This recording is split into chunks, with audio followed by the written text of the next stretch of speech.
Welcome to this explainer. Today we're diving headfirst into the highly technical Bombardier Q400 performance booklet. We are going to completely break down the exact mechanics of aircraft performance calculations, specifically homing in on the takeoff analysis charts, or TAC. If you've ever wanted to know exactly how raw data dictates the physical reality of getting a Q400 off the ground safely, well, you're absolutely in the right place. Let's get started. Here's a quick roadmap for today. We'll be walking through the performance book overview, takeoff chart parameters, calculating weight, torque speeds, en route performance data, and finally, landing distance and corrections. All right, Section 1, the Performance Book Overview. So, the Performance Book is logically split up into three main phases: takeoff, en route, and landing. For takeoff, Bombardier sets us up with a standard computerized airplane performance module, which we just call ASCAP. This gives us our baseline charts, usually assuming bleeds off and dry runway conditions, and typically using flaps 5 and 10. You'll notice the speeds are always formatted in this very specific left-to-right sequence, starting from V1 all the way up to V-climb. Now, here's a detail I find really interesting. You might assume a wet runway means you instantly have to drop your takeoff weight, right? Actually, scratch that. Your wet runway weights are exactly the same as your dry runway weights. You don't reduce the weight at all. Instead, you just apply a specific correction to reduce your V1 speed. Moving right along to Section 2, Takeoff Chart Parameters.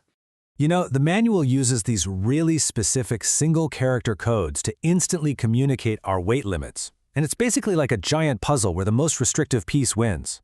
When you're determining your operational takeoff weight, it's going to be the absolute lowest of several limiting factors. You might see an F if you're limited by the physical field length. An S means you're bumping up against structural or weight limits.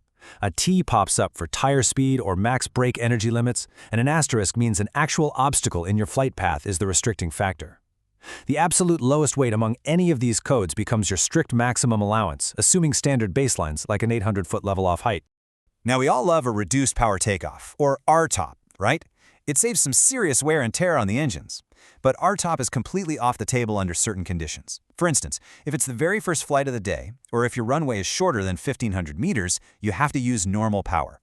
Same goes if you've got a tailwind kicking over 5 knots, or a crosswind over 15 knots. You also can't use reduced power during low visibility takeoffs, monsoon conditions, on contaminated runways, or if specific critical equipment, like your anti-skid or ground spoilers, are out of action. It's all about preserving those safety margins.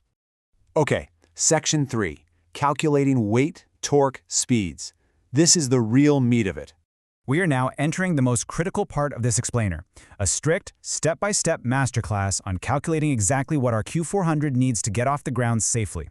We're going to follow this sequence perfectly, and you absolutely cannot skip steps here.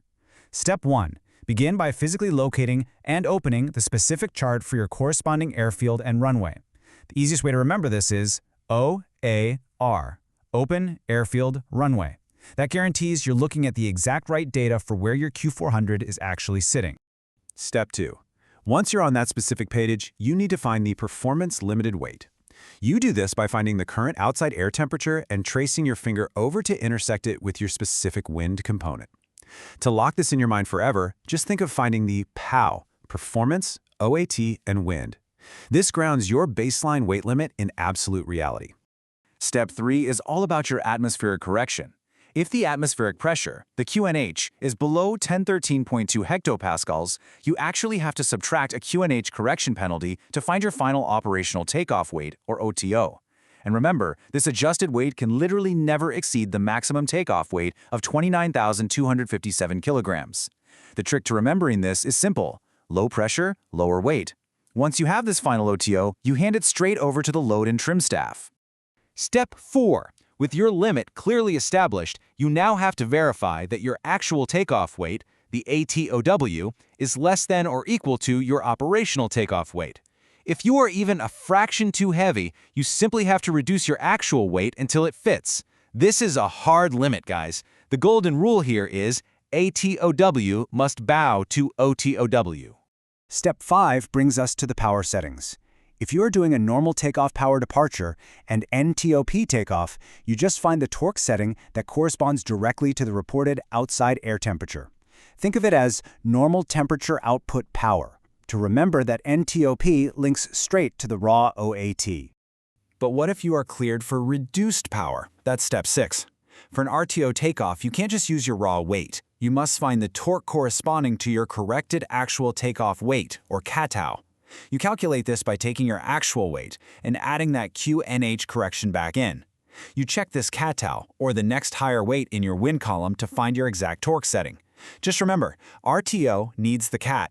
And finally, step 7, locking in those speeds. You find your V speeds based on that same corrected actual takeoff weight, or the next higher weight in your wind column. And here's where our rule from earlier comes back into play. For wet runways, you have to subtract the V1 correction appropriate for your specific wind component. The memory aid is easy. Wet runway, wash away V1. All right, Section 4, En route performance data. Now, once we're up in the air, the en route section gives us a really clear division of data. For standard operations, we have our high-speed cruise tables, which give us exactly what torque, true airspeed, and indicated airspeed we need across varying temperature conditions. But the manual also provides absolutely critical contingency data. This is where we plan for the what-ifs. It lays out our single-engine service ceilings, drift-down speeds, and the specific single-engine cruise speeds and torques we need to calculate our critical point, or point of no return. Which brings us to our final descent, Section 5, Landing Distance and Corrections.